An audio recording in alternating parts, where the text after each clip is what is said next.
అందరికీ నమస్తే. నేను మిరియాల రామకృష్ణ, జనసేన పార్టీ తెలంగాణ రాష్ట్ర అధికార ప్రతినిధి. గత కొంతకాలంగా ముఖ్యంగా కొంతమంది జర్నలిస్టులు తెలంగాణలో జనసేన మీద ఒక విష ప్రచారం చేసే విధంగా, లేకపోతే జనసేనకు తెలంగాణలో స్కోప్ లేదు అనే విధంగా ఒక చర్చను క్రియేట్ చేయాలని వాళ్ళ ఒక వ్యక్తిగత ఆలోచనల్ని ప్రజల మీద రుద్దాలని ఒక ఆలోచన చేస్తున్నట్లయితే మనకు కనపడతా ఉంది. సరే, ఆ జర్నలిస్టుల క్రెడిబిలిటీ ఉంది లేదు, ప్రజలు వాళ్ళ మాటలు నమ్ముతారా లేదా, వాళ్ళ మాటలు నమ్మే పరిస్థితులు అయితే ప్రజలు లేరు. అయినప్పటికీ కూడా అలాంటి జర్నలిస్టులకి ఖచ్చితంగా సమాధానం చెప్పాల్సిన అవసరం ఉంది అని ఈరోజు మీ ముందుకు రావడం జరిగింది.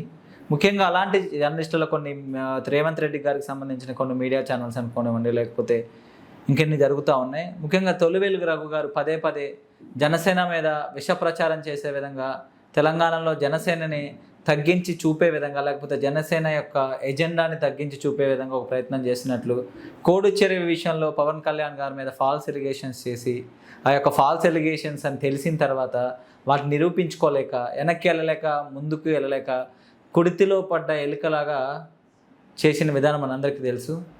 ఆయన ఒక పెయిడ్ గ్యాంగ్ని తీసుకెళ్ళి అంటే వాళ్ళొక మూర్ఖులు, అజ్ఞానులు అనొచ్చు వాళ్ళని. ఎందుకంటే వాళ్ళకి తెలిసిందే నిజం, వాళ్ళు అనుకున్న వాళ్ళే మంచోళ్ళు.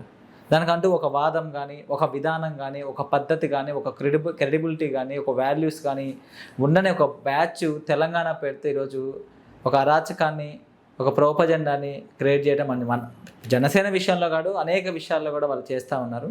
ఈరోజు చేసిన తొలివేలుగు రఘు 2-3 గర్రల శ్రీనివాసరావు గారి మీద మాట్లాడుతూ చేసిండు. గర్రల శ్రీనివాసరావు గారిని జనసేన పార్టీ అభ్యర్థిగా ప్రకటించిందని చెప్తే ఆయన అవినీతిపరుడు, లేకపోతే ఆయన స్కాములు చేసిందని చెప్తుండ్రు. తొలివేలుగు రఘు నేను ఒకటే అడుగుతా ఉన్నా, నువ్వు వేగ్గా నీకు ఇష్టం వచ్చిన వాళ్ళని ఒకలాగా, నీకు ఇష్టం లేని ఒకలాగా ట్రీట్ చేయటం ఇది జర్నలిజం అనిపించుకోదు. ఎందుకంటే నువ్వేదైనా ఒక మాట మాట్లాడేటప్పుడు వాటికి ఆధారాలు చూపించి, లేకపోతే ఆధారాలు నీ దగ్గర ఉంటే మాట్లాడాలి. లేకపోతే జనసేన మీద కోపంతోనో, లేకపోతే బీసీల మీద కోపంతోనో, లేకపోతే గడల శ్రీనివాసరావు గారి మీద కోపంతోనో, ఇంకొకరి మీద కోపంతోనో, పవన్ కళ్యాణ్ గారి కోపంతో ఈ జర్నలిజాన్ని చేయకు. ఇక్కడ నేను ఒకటే అడగదలుచుకున్నా, బీసీల కోసం రౌండ్ టేబుల్ సమావేశాలు పెడతా అంటావు, బీసీల కోసం అదంటావు, ఇంకోటంటావు, బీసీలను అడ్డు పెట్టుకుని, తెలంగాణ యువతను అడ్డు పెట్టుకుని నీ జర్నలిజాన్ని ముందుకు తీసుకెళ్తున్న తొలివేలుగు రఘు.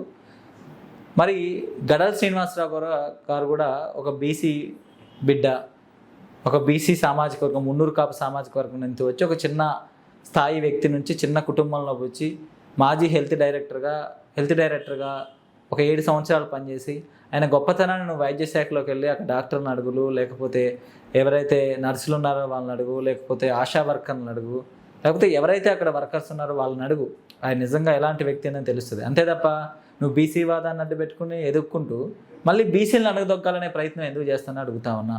ఈ రోజున ఇతను అడుగుతుంది కాబట్టి చెప్తున్నా, జనసేన యొక్క ఇక్కడ ఏం అవసరం, కొండా సుష్మితా పటేల్ లేదు జనసేనలోకి వస్తున్నారు పేపర్లో రాస్తే కూడా ఆ విషయం కూడా చర్చించుకుంటూ ఆమె వస్తుందో లేదో, ఆమె సంప్రదించిందో లేదో నీకు తెలీదు, నాకు తెలీదు. అయినప్పటికీ జనసేన ఎక్కడ లేదు, జనసేనలోకి వెళ్ళి ఏం చేస్తావు, జనసేన లేని అంటే నువ్వు జనసేన మీద విషయం కక్కే ప్రయత్నం ప్రతి విషయంలో ఎందుకు తీస్తున్నావు అడుగుతున్నా. ఈరోజు జనసేన అవసరం తెలంగాణలో ఉంది, ఖచ్చితంగా ఉంది. ఈరోజు నువ్వు తెలంగాణ వాదం, ఎస్ మేము తెలంగాణ, మాకు కావాల్సింది సామాజిక తెలంగాణ, బీసీ ఎస్టీ మైనార్టీలకి సమన్యాయం కావాలి, రాజ్యాధికారం కావాలి, వాళ్ళందరికీ అవకాశాలు దక్కాలి, ఇక్కడ భూమిపుత్రులు ఎమ్మెల్యే అవ్వాలి, ఎంపీలు అవ్వాలి, ఉస్మానియా విద్యార్థి నాయకులు ఎమ్మెల్యేలు ఎంపీలు అవ్వాలి, లేకపోతే చదువుకున్న గడాల శ్రీనివాసరావు గారు లాంటి విద్యావంతులు ఈరోజు నాకు చట్టసభల్లోకి వెళ్ళాలి. ఆ విధమైన ప్రయత్నంతో ఈరోజు జనసేన తెలంగాణలో పనిచేస్తుంది. నువ్వు తెలంగాణ వాదంతో రేవంత్ రెడ్డికి లేకపోతే కేసీఆర్కి ఊడిగం చేసుకుంటా అంటే చేసుకో, అంతే తప్ప నీ ఫాల్స్ ప్రాపజెండాని ఇక్కడ చేయదు. ఖచ్చితంగా జనసేన పార్టీ తెలంగాణలో ఉద్యమకారులకి, బీసీ ఎస్టీ మైనార్టీలకి, అదేవిధంగా ఇక్కడ భూమిపుత్రులు అందరికి కూడా ఒక వేదికగా పనిచేస్తుంది, అందరినీ చట్టసభలో తీసుకెళ్తే ఈరోజు తెలంగాణలో అనేక సమస్యలు ఉన్నాయి. ఈ 14-13 సంవత్సరాలు ఏ రోజు తెలంగాణ ఆకాంక్షలతో ఇక్కడ ప్రభుత్వాలు పరిపాలన చేసినాయి. నిజంగా తెలంగాణ ఆకాంక్షలు ఉన్నా తెలంగాణకి మంచి చేయాలి. తెలంగాణ మీన్స్ వాడు ఇక్కడ భూమి, ఇక్కడ మనుషులే తెలంగాణ అనుకుంటూ ఉంటాం. ఇక్కడ ఉన్న ఆకాంక్షలకు అనుగుణంగా ఏ వ్యక్తి, ఏ ప్రజాప్రతినిధి ఇక్కడ పనిచేసిండు, దోచుకోవటం మీద ఉంది. నువ్వే కదా రేవంత్ రెడ్డిని తీసుకొచ్చి కూర్చోబెట్టి, నీలాంటి వాళ్ళే కదా డబ్బులు తీసుకుని జర్నలిజం పెడుతూ, నీలాగా నేను ఎలిగేషన్ చేయగలను. గడల శ్రీనివాసరావు మీద అవినీతి అని ఎలిగేషన్ చేసినావు కదా, నేను ఏదో ఒకటి అనగాను. నువ్వు బేగంపేట ఫ్లాట్ మొన్న కొనుక్కున్నావు కదా, బేగంపేట అది ఎవరో డబ్బులు ఇస్తే కొనుక్కున్నావు, నువ్వు ఇట్లా బ్లాక్మెయిల్ చేసి జర్నలిజం చేస్తున్నావు, బ్లాక్మెయిల్ చేసి డబ్బులు సంపాదించుకో నేను అనగలను. కానీ నా విజ్ఞత ఉంటుంది. నువ్వు కూడా జర్నలిజం పేరుతో ఎర్నలిజం చేయొద్దు, జర్నలిజం పేరుతో బ్లాక్మెయిల్ చేయొద్దు, జర్నలిజం పేరుతో ఫాల్స్ ప్రాపజెండా క్రియేట్ చేయకు. నీ మీద క్రెడిబిలిటీ ఎప్పుడు తెలంగాణ యువతలో పోయింది. మహా అయితే నువ్వు 100లో 10 మందికి తెలుసుంటావు ఈ తెలంగాణలో. ఆ 10 మందిలో కూడా నీ మీద క్రెడిబిలిటీ పోయింది. దయచేసి ఇలాంటి ఫాల్స్ ప్రాపజెండా క్రియేట్ చేస్తాం అది ఖచ్చితంగా ఖబర్దార్.